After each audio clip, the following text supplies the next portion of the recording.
Greetings, YouTube. Today I'm going to talk about Prisoners of the Ghostland. Now, if you see me doing this over here, I have a cat that's begging me for attention. Um, this is a Nicolas Cage vehicle, which is one of the reasons I picked it up. I'm a big Nicolas Cage fan. Nobody plays Nicolas Cage better than Nicolas Cage.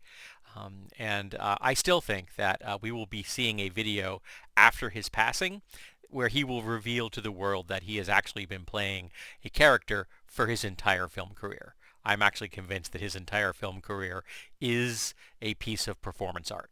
I guess hopefully I'll live long enough to find that out.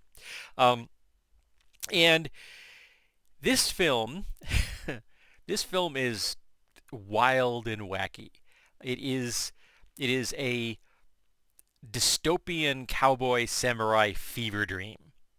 I'm actually was reminded of the film Circle of Iron, which is a uh, martial arts film that is set in this very nebulous universe.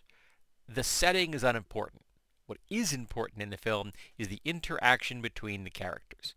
And that is what we have here in Prisoners of the Ghostland. The interaction between the people is what's important. Now, the setting is a cross between Western and Japanese. Um, and we have people dressed in full geisha gear. We have people dressed in full samurai attire, not armor, but their street attire.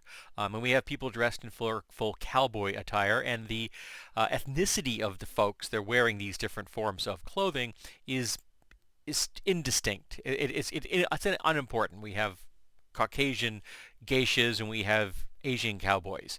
Um, and the main baddie is the governor, played by a white guy, who wears a pure white suit from head to toe. And the basic storyline is very simple.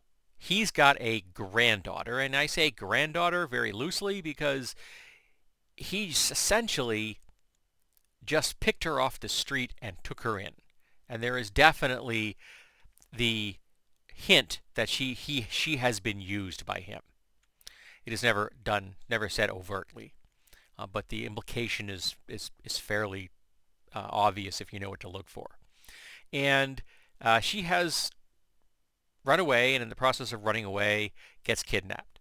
Now, this is a dystopian world, and there is an element of the post-apocalypse involved. There actually is a group that specifically has a legend about being exposed to radiation.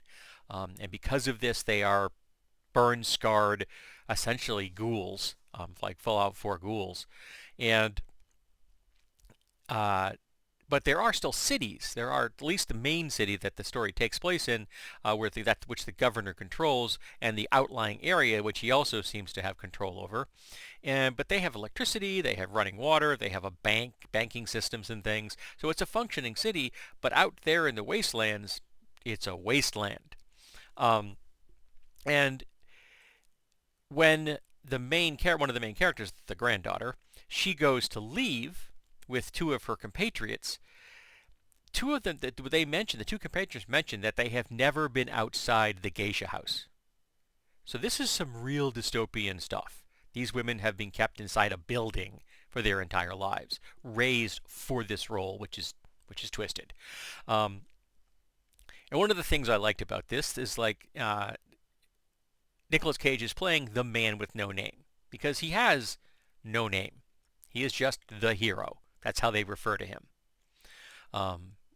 And Nicolas Cage has stated that at least the time of the comment of this film, he said it was the weirdest film he'd ever made. And when Nicolas Cage says that, you know it's weird. And the director, whose name is Sion Sono, it's Japanese, and I know I'm butchering it, and I apologize. His comment about working with Nicolas Cage is that he was the easiest actor he ever worked with. Nicolas Cage is a professional. I liken him in his professional attitude, much like Harrison Ford. Harrison Ford's says, the director has a problem, you are the solution, you're there to help them.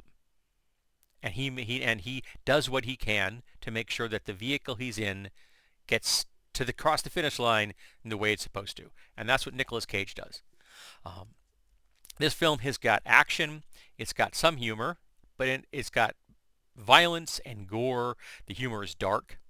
Uh, there are cults and there are freaky people who have not survived psychologically well, even if they physically don't seem to have any problems for themselves. And of course, eventually, the hero wins the day. Now, it shouldn't come as any really shock to you. But I was reminded of some other science fiction vehicles I've seen in the past, and Logan's Run is the one that pops to the forefront the quickest. And that is after you depose the bad folks. In the case of Logan's Run, the people escape the city, as opposed to this, the governor has been taken down.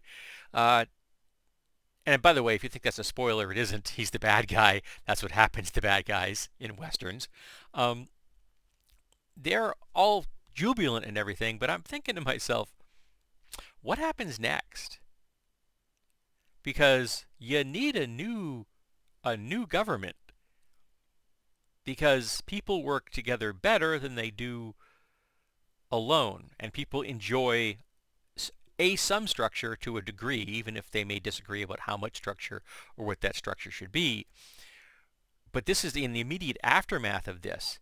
Though that kind of a power vacuum can end up being just as bad or worse than it was before.